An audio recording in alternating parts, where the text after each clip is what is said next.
به محض اینکه رستم از خواب بیدار میشه، اون اژدها خودش رو توی تاریکی مخفی میکنه، ناپدید میشه. ما هیچ جا توی شاهنامه نداریم که حیوان صحبت کنه یا حتی فکر کنه.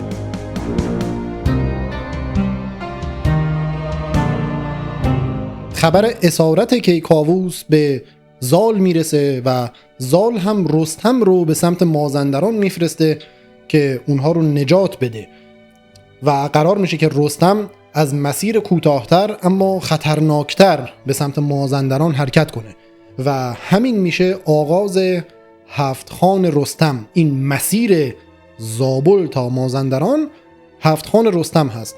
و این رو هم بگم، هفت خان رستم به معنی هفتا جنگ یا هفتا دلاوری و اینها نیست لزوماً، بلکه هفتا استراحتگاه هست یا هفتا مرحله هست که یک اتفاقاتی میفته و مجموع اینها میشه هفت خان رستم.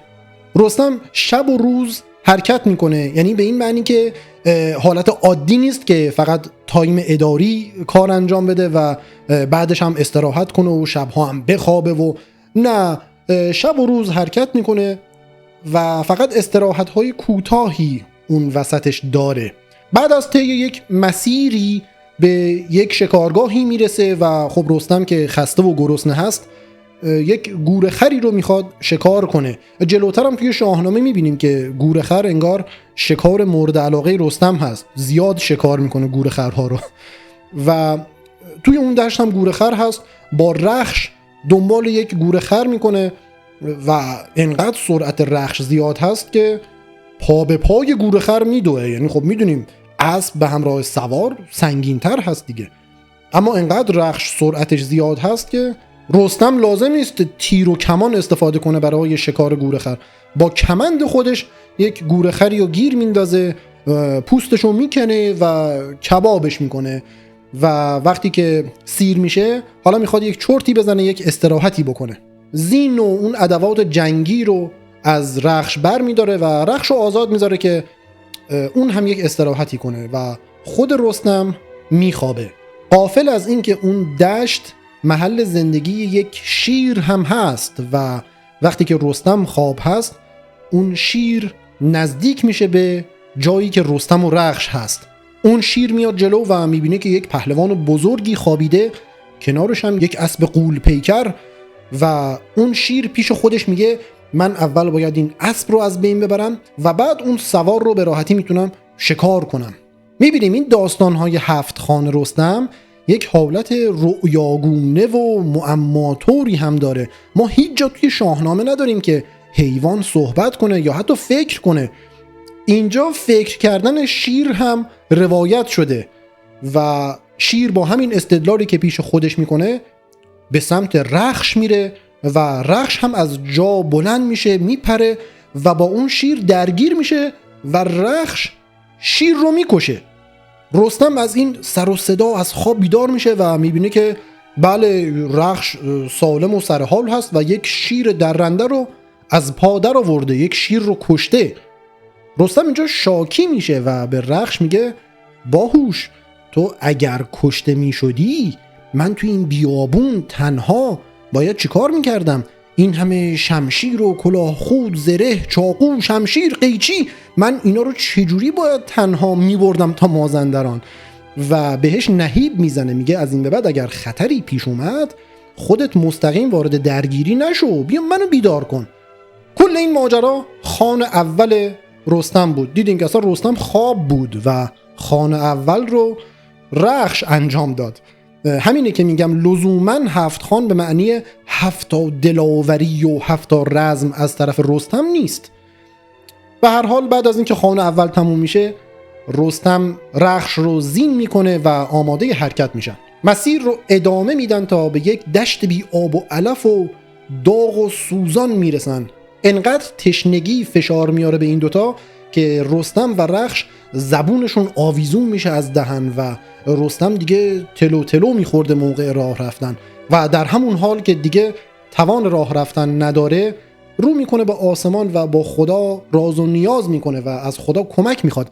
میگه من دارم میرم که بندگان تو رو نجات بدم از اسارت، من دارم میرم که پادشاهی رو حفظ کنم، به من کمک کن.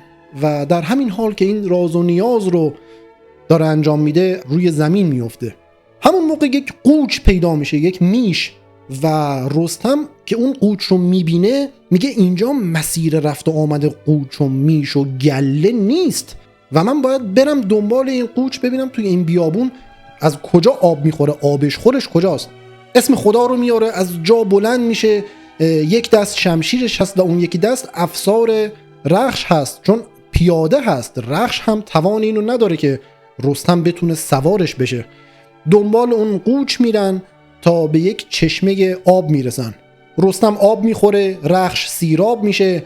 بعد رستم با یک تعجبی میگه داشتم از تشنگی میمردم، من این همه جنگ میکنم، آدم پهلوانی هستم، شیر و پلنگ شکار میکنم و حالا قرار بود از تشنگی بمیرم و جنازم خوراک گرگ‌های بیابون بشه.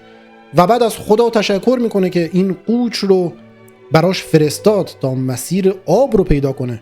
بعد مجددا یک استراحتی میکنه، زین رو از رخش جدا میکنه و خودش هم آماده میشه که یک چرتی بزنه، اما قبل دوباره تأکید میکنه به رخش که اگر خطری پیش اومد خودت مستقیما وارد جنگ نشو، بیا منو بیدار کن.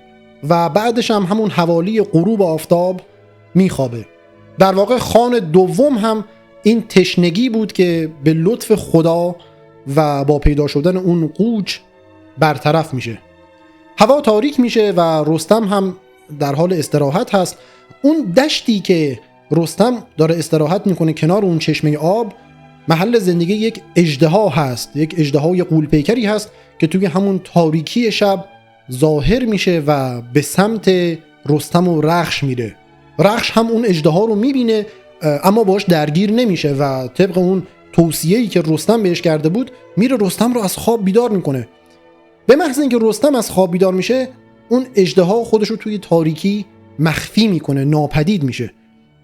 رستم هم از خواب بیدار میشه و با یک حالت عصبی طوری نگاه میکنه به رخش و چیزی رو نمیبینه اونجا و بهش میگه برای چی منو بیدار کردی؟